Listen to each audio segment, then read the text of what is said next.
The sky of London darkens. The day draws to a close. All through the day, the food shops, the cafes and restaurants have served out food for the millions of Londoners. The last purchases are made, and one by one the shops close down for the night.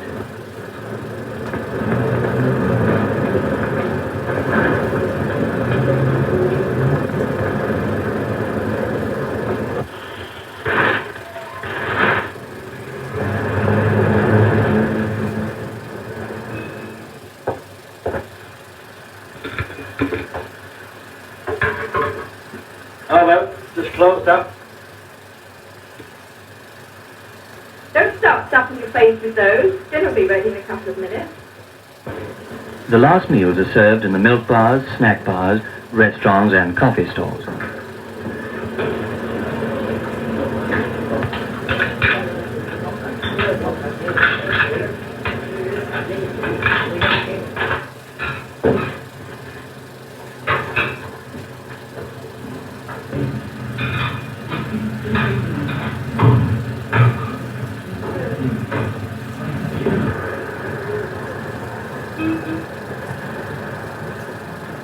But during the night, by lorry and train, come new supplies from the farms, the market gardens and the ports. All this produce goes to the great markets of London.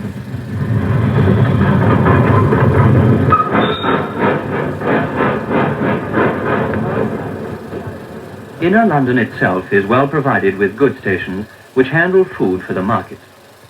Of these, the most important are Bishopsgate, Bricklayers Arms, Nine Elms, St Pancras and Paddington.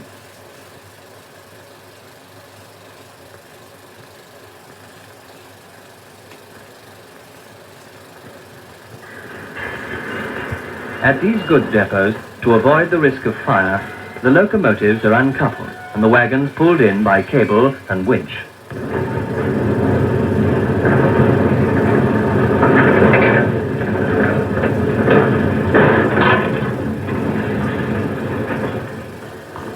This train has brought Brussels sprouts and tomatoes from the Vale of Evesham.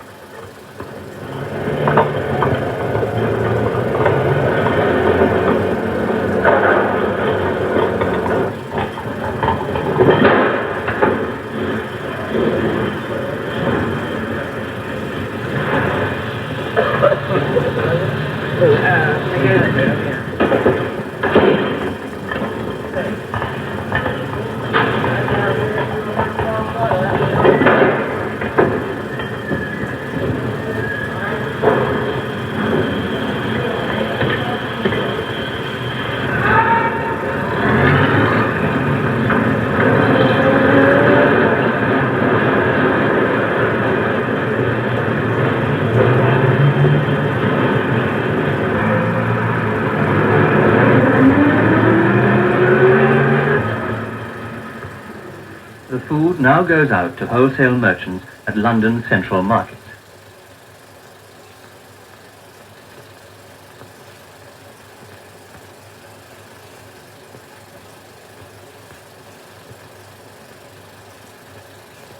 The most important are Borough Market, Covent Garden, Smithfield, Spitalfields and Billingsgate.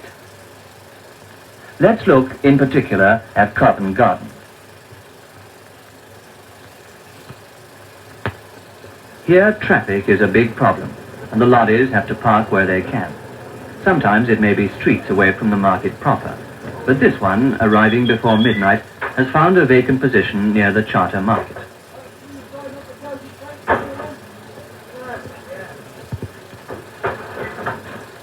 Porters take the boxes into the covered parts of the market. Some of them go to storerooms and the rest are put on display by the wholesale merchant who sells to the local greengrocer.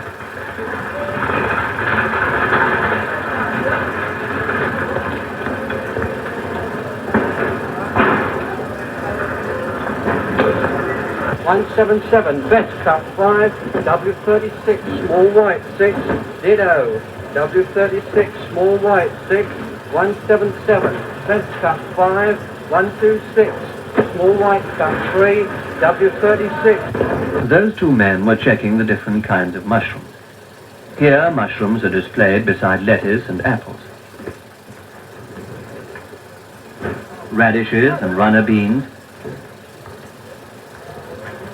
black and white grapes, and more mushrooms are stacked for display.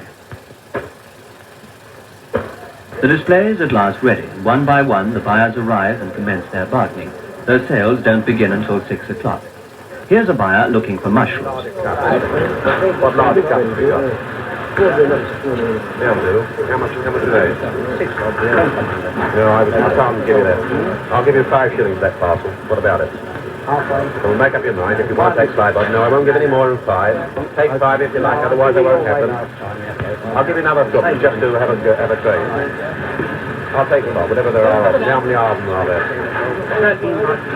13 by 6. All right, send those rates to the wall.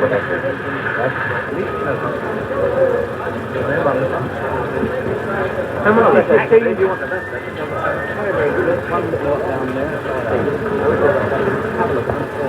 How much is 15, Jim? How much is 15? How much is 15? More buyers arrive and the market begins to get crowded. Though wholesalers buy outright and resell, they also act as agents by finding purchasers for growers and taking a percentage on the transaction. About 500,000 tons of produce pass through Covent Garden in a year, and about half as much again is sold by wholesalers in surrounding streets.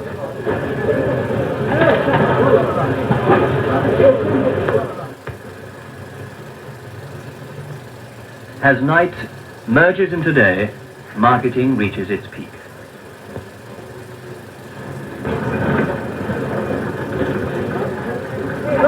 When the local greengrocers have bought the fruit and vegetables, they hire porters to take the produce to their lorries waiting in the side street near the market.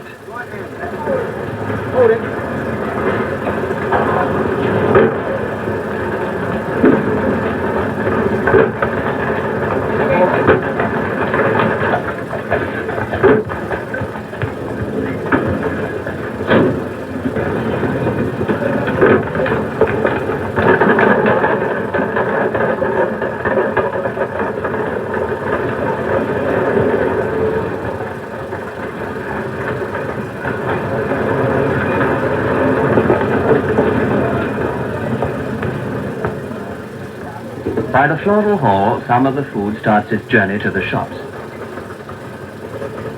Originally built as a ballroom, the floral hall, in spite of its name, sells fruit from abroad. Covent Garden is not only the distributing centre for homegrown produce, but also sells fruit, and to some extent vegetables imported from the Empire and foreign countries. It is, in fact, a major fruit market for the whole of Great Britain. As a market, Covent Garden has many problems, and perhaps the greatest is the organization of its traffic.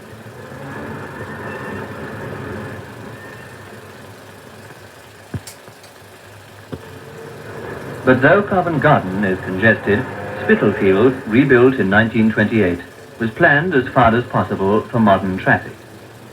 Like Covent Garden, it too deals in fruit, flowers and vegetables. I'm sorry if those standing up against that lorry there. What sort of game do you play, Lord Danny? Take a fellow. Even inside the market, the traffic is able to move about with ease, except perhaps during the busy times.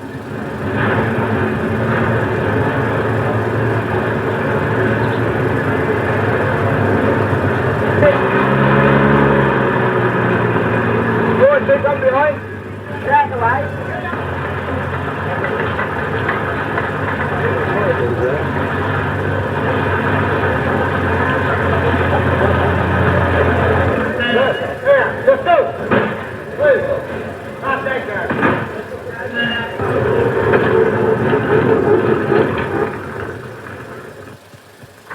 Spitalfields Market has refrigeration plant so that fruit, like these Italian peaches, can be stored until required.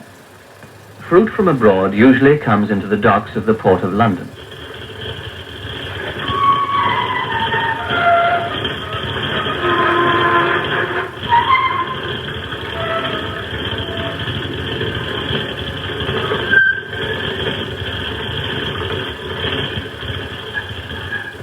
Ships with foreign meat likewise berth at the various docks.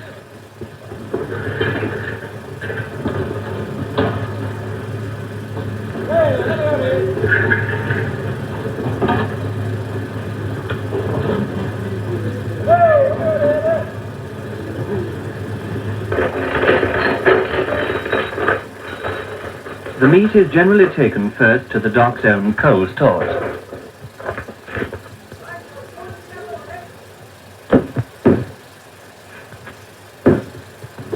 And is finally loaded onto lorries and with other foodstuffs goes to the markets.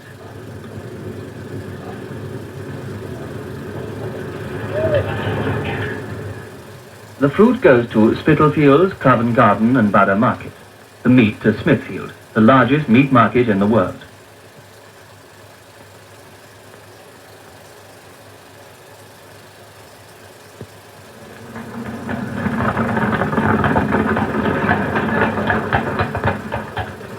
Smithfield today does not handle as much meat as before the war, but over 5,000 tons have been received, sold and dispatched in one day.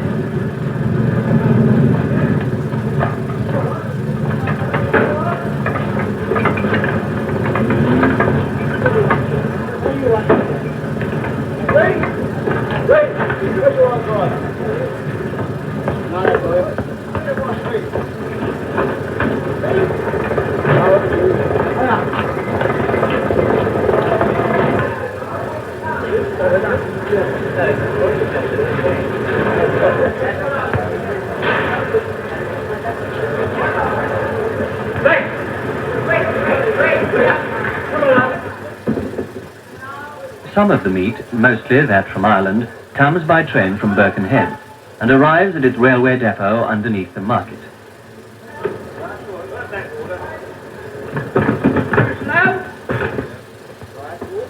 It's taken aloft to be weighed and hung, and later is allocated to the butchers. In addition to its markets for vegetables, fruit and meat, London has a famous fish market. This is at Billingsgate, and its history of trading goes back over 1,000 years. The only fish market in London, it handles on an average 600 tons of fish of all sorts per day, and feeds 10 to 12 million people.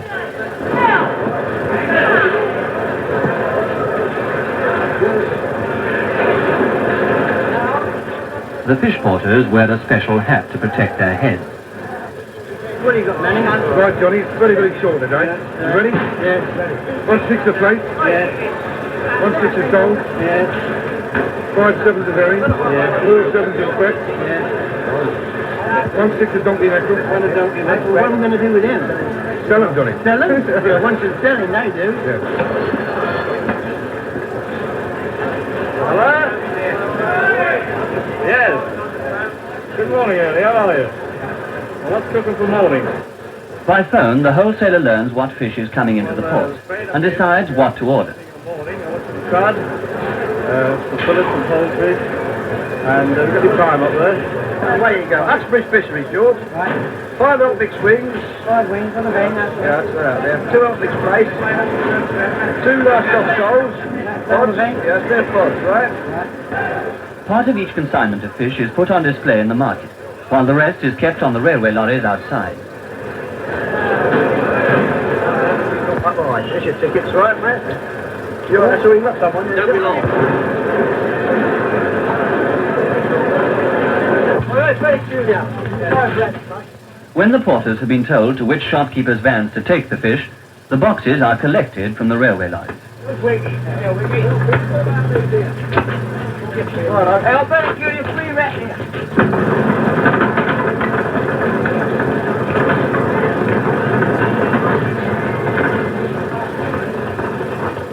Dotted about, parked in favourite spots, the retailers' lorries await the porters with the morning's fish.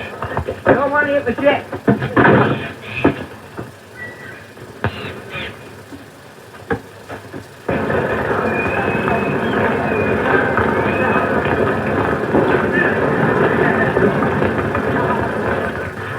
ready at last, the fishmonger's lorry leaves for the shop and arrives about mid-morning from Billingsgate.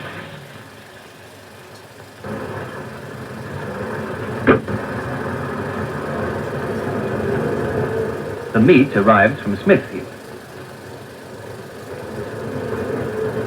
In addition to its shops, London has many colourful barrow markets.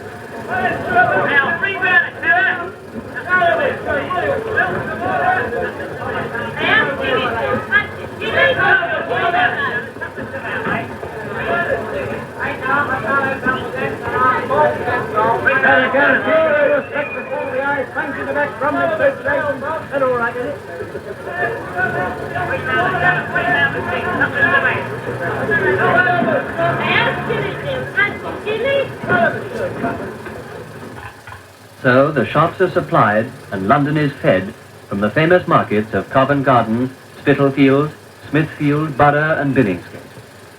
Thus the food reaching London by night is distributed to the shops and the homes the next day.